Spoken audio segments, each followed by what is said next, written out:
ഇപ്പൊ നിനക്ക് സമാധാനമായല്ലോ. ദേ ഇങ്ങോട്ട് വരുന്നതിന് മുന്നേ അച്ഛന്റെ മുമ്പിൽ എങ്ങനെ നിൽക്കണമെന്ന് അവക്ക് നന്നായിട്ട് പറഞ്ഞു കൊടുക്കണം. എന്നോട് എങ്ങനെയായാലും കുഴപ്പമില്ല. അതൊക്കെ ഞാൻ പറഞ്ഞിട്ടുണ്ടമ്മേ. പിന്നെ അതുപോലെ വേറൊരു കാര്യം, അച്ഛൻ പറഞ്ഞത് കേട്ടല്ലോ, നിന്നെ കുറിച്ചുള്ള സംശയങ്ങളൊന്നും അച്ഛന് മാറിയിട്ടേ ഇല്ല. അച്ഛന്റെ മുമ്പിലെ അച്ഛന് പോലും അഭിമാനിക്കാവുന്ന രീതിയിൽ ഒരു ജീവിതം നീ കാണിച്ചു കൊടുക്ക്. അല്ലാതെ അച്ഛൻ എന്തെങ്കിലും തീരുമാനം എടുത്താ പിന്നെ എന്നോട് കരയാനും പറയാനും നിൽക്കല്ലേ.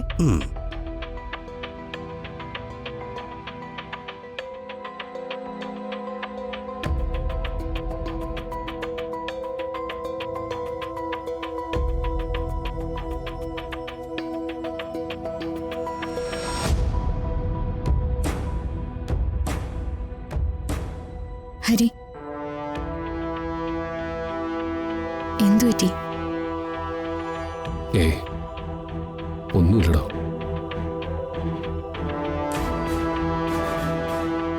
മോളുടെ കാര്യം മനസ്സിനെ വല്ലാതെ ബുദ്ധിമുട്ടിക്കുന്നുണ്ട് അല്ലേ? എന്ത് ചെയ്യാനാ ഉദ്ദേശിക്കുന്നത്?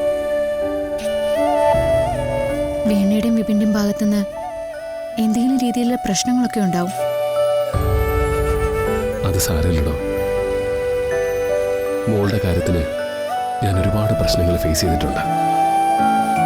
ഇനിയിപ്പോൾ ഇതും കൂടി ആയിക്കോട്ടെ. അതെന്താ ഹരി, നമ്മുടെ ജീവിതത്തിൽ നിന്ന് പ്രശ്നങ്ങളൊന്നും ഒഴിഞ്ഞു പോവാത്തെ? എടോ, ഒന്ന് പോസിറ്റീവായിട്ട് ചിന്തിച്ചാൽ നമുക്കൊക്കെ എങ്ങനെയാ മനസ്സിന് ഇത്ര ബലം വന്ന്? നമ്മളൊക്കെ എങ്ങനെയാ ഇങ്ങനെ ഫൈറ്റ് ചെയ്യാൻ പഠിച്ചത്? നമ്മുടെ മുന്നിൽ പ്രതിസന്ധികൾ വന്നു, നമ്മൾ അതിനെതിരെ ഫൈറ്റ് ചെയ്തു, അതിനെ മറികടന്നു. അങ്ങനെ അത് ശീലമായി. തോൽവികളൊക്കെ പ്രാക്ടീസായിട്ട് കാണാനും ജയിക്കാനുള്ള മത്സരം ഇനി വരാനിരിക്കുന്നതേ ഉള്ളൂ എന്ന് പറയുന്നത് കേട്ടിട്ടില്ലേ? പഴഞ്ചൊല്ലുകളൊക്കെ പറയാൻ എളുപ്പ, പ്രാക്ടിക്കലാക്കാനാ ബുദ്ധിമുട്ട്.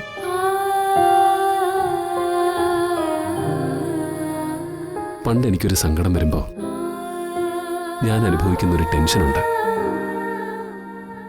അന്ന് അമ്മാവന്റെ മുമ്പിലിരുന്ന് ഒരുപാട് നേരം കരയും. പിന്നെ അവിടെ നിന്നൊരു ഒളിച്ചോട്ടം നേരെ പാടത്തേക്ക്, ആരും കാണാതെ ഏതെങ്കിലും ഒരു മരത്തിന്റെ ചോട്ടി പോയിരിക്കും. സങ്കടങ്ങൾ മുഴുവൻ പറയും. ഞാൻ എന്നോട് തന്നെ തർക്കിക്കും. അവസാനം കൊള്ളാവുന്നൊരു ഉത്തരവായിട്ട് പാടത്തെ കാറ്റുയേറ്റ് നേരെ വീട്ടിലേക്ക് തിരിച്ചു വരും.